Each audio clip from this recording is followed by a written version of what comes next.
Now, in a bid to improve revenue collection, the City of Joburg, together with the JMPD, held a roadblock last week. Now, here, motorists aren't only pulled over for possible traffic violations, but they can get to check if their accounts are well up to date.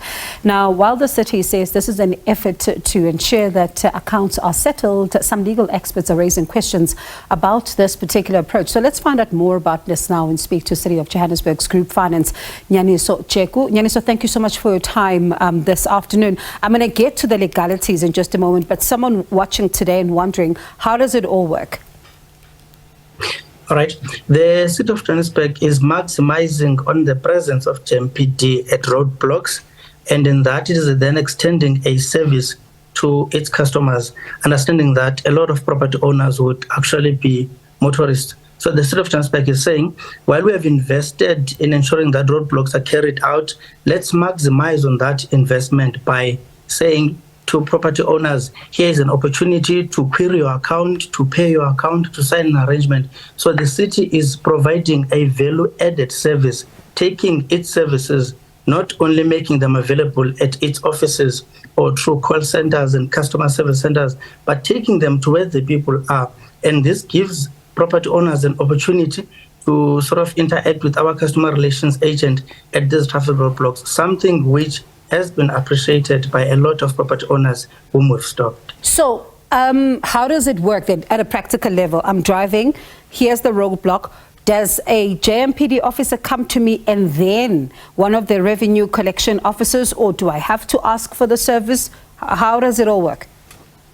Okay, like any other value-added service, Bongiwe, once you are stopped for one particular purpose, once that purpose is done, the JMPD will tell you that we've got revenue officials. Would you like to check the status of your account? If you have one, would you like to pay? Do you have any query? They are here, readily available to assist you, at which point you indicate whether or not you prefer such service. And then if you don't, you are let go. If you want to, you then enjoy the benefit of having your account dealt with at that moment while you continue with your business. And this is because, Bongwe, a lot of customer property owners are saying it takes time to go to our customer service centers across the city. The city has got more than 900 million properties across. Now you can imagine how many customers does the city have, and the workforce of the city. If at any given point those customers were all to flock in our offices or call the call center, it will not be possible. So what the city is saying, let's then expand the service. Let's provide customer community outreach. Let's go to where the people are so that we service them.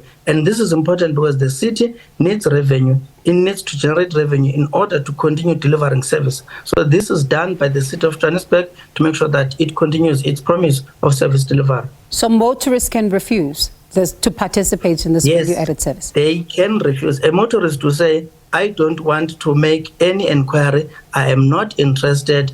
I have been stopped by you for one purpose, and that purpose is done. Let me go. Nobody will be threatened. Nobody will be forced. This is not compulsory. It's a value-added service. It's the city's effort to ensure that all avenues available and legally available can be maximized. And like I said earlier, residents and property owners have expressed appreciation, saying, you can imagine, Bongiwe, if you are stopped at a roadblock and given an opportunity to make an inquiry about something that has been bothering you, but you could not get done because you couldn't take time off, you couldn't hold on the phone and all this other. So you're saying, here's somebody whom I can talk to in person and get to understand what the status of my account is, or that one particular matter which has been bothering me. So some legal minds, though, are not impressed, and they're raising questions and say that this process is not legal. How do you respond? I would understand, Bungiwe, if there was a customer who had gone to lay charges against the City of Johannesburg, saying I was illegally stopped at a roadblock, I was violated, I was threatened, I was ill-treated. No such has happened. Legal minds are simply expressing their views based on what they think is the situation. And what is the situation here? And I think that is what media as well must get to. Up until there is one property owner who says, I have been dealt with terribly bad by the City of Johannesburg through this effort, Nothing like that has happened, and nothing like that is going to happen. Legal minds can express their opinion as and when they feel it is best to do so, but the City of Johannesburg has not ill-treated any of its customers. In fact, this emanates from the city's customer centricity approach, that let's make sure we service our customers in every way, shape or form possible, so that the service we're offering at the City of Johannesburg does reach each and every single property owner and customer of the City of Johannesburg. Very briefly, I've got two questions before we wrap up. I was going through your credit control and debt collection policy earlier, and in section 14, I'm seeing, of course, these particular methods that are supposed to be credit control methods. I wonder which category does this fall under? Well, the category that this falls under is a category of collections. Remember, in that debt and credit control collection policy you may have read, it indicates that the city has got a right to collect debt owed to it. And this is part of the strategy the city is employing to collect debt. The City of Johannesburg is owed 52 billion.